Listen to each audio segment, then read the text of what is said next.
മമ്മൂട്ടി വയനാട് വന്നു പോയത് മുതൽ CPM-ന് തുരുതുരാ ചോദ്യങ്ങളാണ്. ആദ്യം മമ്മൂട്ടി CPM-ന്റെ നേതാവിനോട് പറഞ്ഞതിന് പിന്നാലെ മമ്മൂട്ടിക്ക് നേരെ സോഷ്യൽ മീഡിയ ആക്രമണം, പിന്നീട് മമ്മൂട്ടിയോട് മാപ്പ് പറഞ്ഞ് മുഖ്യമന്ത്രി, ഇപ്പോൾ മുഖ്യമന്ത്രിക്ക് നേരെ സൈബർ ആക്രമണം. ഏതായാലും മുഖ്യമന്ത്രി മമ്മൂട്ടിയോട് പരസ്യമായി മാപ്പ് പറഞ്ഞ നടപടിയിൽ CPM-ൽ ഭിന്നത രൂക്ഷം ഒരു വശത്ത്, മറുവശത്ത് സൈബർ ആക്രമണവും തുടങ്ങിയിരിക്കുകയാണ്. വയനാട് ടൗൺഷിപ്പ് സന്ദർശനത്തിനിടെയുണ്ടായ വിവാദത്തിൽ മുഖ്യമന്ത്രി മമ്മൂട്ടിയോട് പരസ്യമായി മാപ്പ് പറഞ്ഞ നടപടിയിൽ CPM-ൽ ഭിന്നത രൂക്ഷം. മുഖ്യമന്ത്രിയെ സൈബർ ഇടങ്ങളിൽ വിമർശിച്ച് ഒരു വിഭാഗം പാർട്ടി പ്രവർത്തകർ രംഗത്തെത്തി.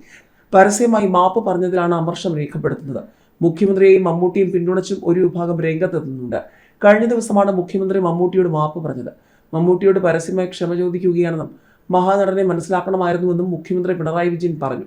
ടൗൺഷിപ്പ് സന്ദർശനത്തിനെത്തിയപ്പോൾ CPM ജില്ലാ സെക്രട്ടറി K. റഫീഖിനോട് മമ്മൂട്ടി ഇടപെട്ടത് സദുദ്ദേശത്തോടെയാണെന്നും മമ്മൂട്ടിയെ അപമാനിക്കരുതായിരുന്നുവെന്നും മനസ്സിന് വിഷമമുണ്ടായതിൽ ക്ഷമ ചോദിക്കുന്നുവെന്നും മുഖ്യമന്ത്രി പറഞ്ഞിരുന്നു. എന്നും കേരളത്തിന്റെ നന്മ ആഗ്രഹിക്കുന്നയാളാണ് മമ്മൂട്ടിയെന്നും പെരുമ്പളം പാലത്തെ മമ്മൂട്ടി പ്രകീർത്തിച്ചിരുന്നുവെന്നും മുഖ്യമന്ത്രി പിണറായി വിജയൻ പറഞ്ഞു. ആരെയും അറിയിച്ച ശേഷമല്ല വയനാട് ടൗൺഷിപ്പ് കാണാൻ മമ്മൂട്ടി എത്തിയത്. ചെന്നൈയിൽ നിന്നും യാത്ര ചെയ്താണ് മമ്മൂട്ടി വയനാട് എത്തിയത്. ആരെയും അറിയിക്കാത്ത യാത്രയായിരുന്നു അത്. അതിനാൽ തന്നെ സദുദ്ദേശത്തോടെയാണ് മറ്റൊരു തരത്തിൽ വ്യാഖ്യാനിക്കപ്പെടുമെന്നും വിവാദമാകുമെന്നും കരുതി മമ്മൂട്ടി അത്തരത്തിൽ ജില്ലാ സെക്രട്ടറിയോട് സ്വകാര്യമായി കാര്യം പറഞ്ഞത്. നമ്മുടെ നാട്ടിൽ എന്തിനേയും വിവാദമാക്കുന്ന ചിലരുണ്ട്. നല്ല നിലയിൽ ഇടപെടുന്നയാളാണ് CPM ജില്ലാ സെക്രട്ടറിയായ K. റഫീഖ്.